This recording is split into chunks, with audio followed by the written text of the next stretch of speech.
বন্ধুসকল, আজি ডিছকাছ কৰিম আমি এক্সাৰচাইজ কৰাৰ লগতে আমি কি ডায়েট প্লেন ল'ব লাগে। যিখিনি ডায়েটে আমাক এটা ধুনীয়া দেহ দিব, ভাল এটা বডিৰ গৰাকী বনাব আৰু আমি নিজে সুস্থ হৈ ভাল ফিট হৈ থাকিব পাৰিম, বা আমাৰ অতিৰিক্ত যিখিনি আমাৰ চৰ্বি আছে বা ফেটছ আছে সেই চৰ্বিখিনি আমি শেষ কৰিব পাৰিম। চবে বিচাৰে ধুনীয়া হৈ থাকিব, চবে বিচাৰে, কোনে নিবিচাৰে? চবে বিচাৰোঁ যে আমি ফিট হৈ থাকিম, আমি ধুনীয়া হৈ থাকিম, আমি নিৰোগ হৈ থাকিম।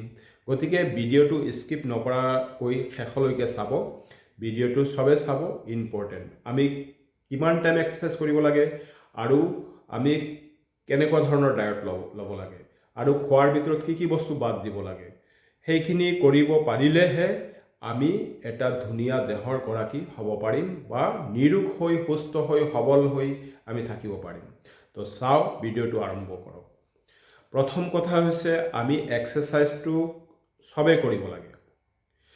দিনত আমি কৰ্ম কৰোঁ বা কাম কৰোঁ বা যোনে যি কৰক, যোনে জব কৰি আছে, ছাৰ্ভিচ কৰি আছে বা কোনোবাই ব্যৱসায় কৰি আছে, কোনোবাই প্ৰাইভেট কোম্পানীত জব কৰি আছে, যোনে যি কৰক, আমি দিনটো যদি আমাৰ নিজৰ সংসাৰৰ কাৰণে, আমাৰ নিজৰ কাৰণে, আমাৰ কেৰিয়াৰৰ কাৰণে আমি যদি দিনটোত 12 ঘণ্টা, 11 ঘণ্টা, 8 ঘণ্টা, 9 ঘণ্টা এনেকৈ কৈ আমি চবে কাম কৰি আছোঁ, জব হওক, চাকৰি হওক, বিজনেছ হওক, যি হওক, সেইটো সময় যদি আমি দিব পাৰিছোঁ, তেনেহ'লে আমি নিজৰ দেহাটোৰ কাৰণে কিয় 40 মিনিটছ সময়, অনলি 40 মিনিটছ সময় আমি দিনটোত দিব নোৱাৰোঁ? সেই 40 মিনিটছে কি কৰিব জানে? সেই 40 মিনিটছে আপোনাক দীৰ্ঘায়ু কৰিব, আপোনাৰ কৰ্মক্ষমতা দ্বিগুণ বৃদ্ধি কৰিব, আপোনাৰ মগজুক সুস্থ ৰাখিব, আপুনি কিবা ডিচিশ্যন ল'বলৈ বা কিবা নিৰ্ণায়ক ভূমিকা ল'বলৈ আপোনাৰ মস্তিষ্কটোৱে প্ৰপাৰ কাম কৰিব। সেয়ে সকলোকে কৈছোঁ যে দিনটোত 40 মিনিটছ সময় উলিয়াই লওক, চাই ৰাতিপুৱা হওক, মৰ্ণিং হওক, ইভিনিং হওক বা ৰাতি হওক, যিকোনো এটা টাইমত। আৰু এক্সাৰচাইজৰ কাৰণে যে চবে জিমত যাব লাগে তেনেকুৱা নহয়। আপুনি ঘৰতে ফ্ৰী হেণ্ড এক্সাৰচাইজ কৰক। ফ্ৰী হেণ্ডৰ বহুতো ষ্টেপ আছে, সেইখিনি মই মোৰ অলৰেডি আগৰ ভিডিঅ' কেইটাত গোটেইখিনি দি থৈছোঁ। বহুতখিনি ষ্টেপছ আছে, টাফ এণ্ড টাফ ষ্টেপ আছে, কেলেৰি দণ্ড আছে। নালাগে, ইজি এণ্ড সহজ পদ্ধতিবোৰ কৰক, যিবোৰ সহজে কৰিব পাৰিব। আৰু নহ'লে ৰানিং কৰিব যাওক, ডেইলি 40 মিনিটছ ৰানিং কৰক, ৰাতিপুৱা হওক বা ইভিনিং হওক, ৰানিং হওক। যোনে যোনে জিম যাব পাৰে বা সময় আছে, এটা টাইম ছেট কৰি লওক, জিমত যাওক, সেয়া বহুতো বেটাৰ।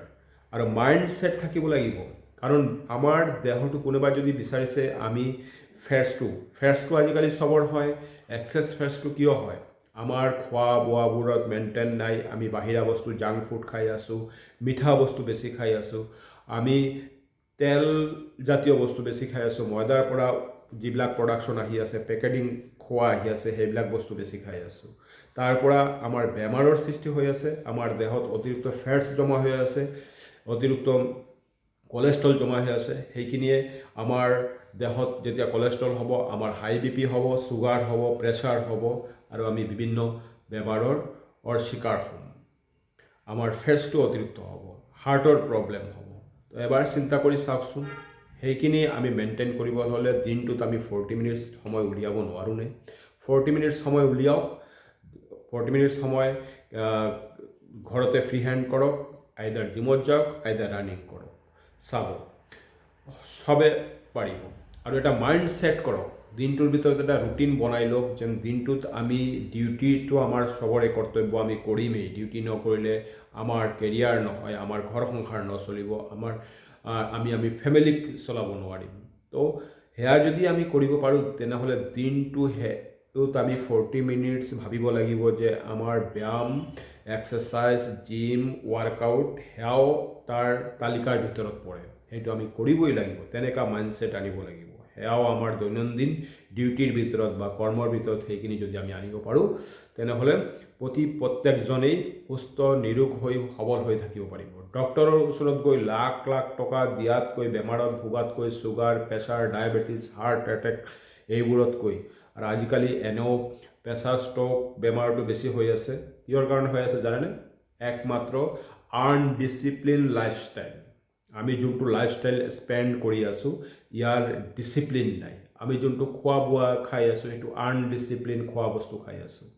যিখিনি আমাৰ প্ৰপাৰ আমি খাদ্য গ্ৰহণ কৰিব লাগে সেইখিনি নাখাই আমি এক্সেছ জাংক ফুড খাই আছোঁ, ফাষ্ট ফুড খাই আছোঁ, যিখিনি আমাৰ দেহৰ কাৰণে এটা বিষ পৰিমাণ, আমাৰ দেহাৰ কাৰণে এটা বিষৰ নিচিনা বস্তু আমি সকলোৱে গ্ৰহণ কৰি আছোঁ, যোনে আমাৰ ভিতৰৰ পৰা দেহাটোক শেষ কৰি দিছে। সেই সকলোকে কৈছোঁ যে ডায়েটটোক কেনেকৈ মেইনটেইন কৰিব, পানী যিমান বেছি পৰিমাণে পাৰে পানী চবে খাওক, পানীটো বেছি খোৱা কেতিয়াও বেয়া নহয়, পানীটো বেছিকৈ খাওক, যিমানখিনি এবজৰ্ব কৰিব পাৰে বডিয়ে পানী খাওক।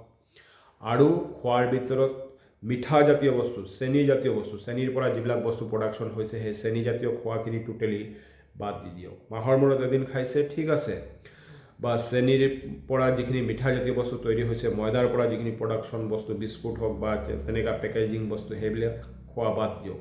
যোনে যোনে এক্সাৰচাইজ জিম কৰিব বিচাৰিছে বা নিজৰ দেহাটোক ঠিক ৰাখিব বিচাৰিছে, আপোনালোকে বাহিৰত যাব, ডক্টৰৰ ওচৰত যাব, তেতিয়া চাব ডক্টৰে সেয়াই ক'ব যে যিমানেই মেডিচিন খাওক, যিমানেই দৰৱ খাওক, সেইখিনি সমসাময়িক সময়ৰ কাৰণে আপোনাৰ দেহাটোত কাম কৰিব, তাৰপিছত আকৌ সেয়া ৰিপিট কৰিব। গতিকে কমপ্লিট বেমাৰৰ পৰা ভাল পাবলৈ হ'লে, এটা ভাল দেহৰ গৰাকী হ'বলৈ হ'লে আপুনি জিম কৰক, এক্সাৰচাইজ কৰক, ব্যায়াম কৰক, সেয়াই বেষ্ট আৰু নিজৰ কাৰণে বেষ্ট।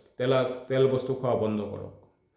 গতিকে সেয়া সকলোকে ক'লোঁ, ভাল হৈ থাকক, সুস্থ হওক, জিম কৰক, ব্যায়াম কৰক, এক্সাৰচাইজ কৰক, নিজৰ ডায়েটটো প্ৰপাৰলি মেইনটেইন কৰক। Best of luck.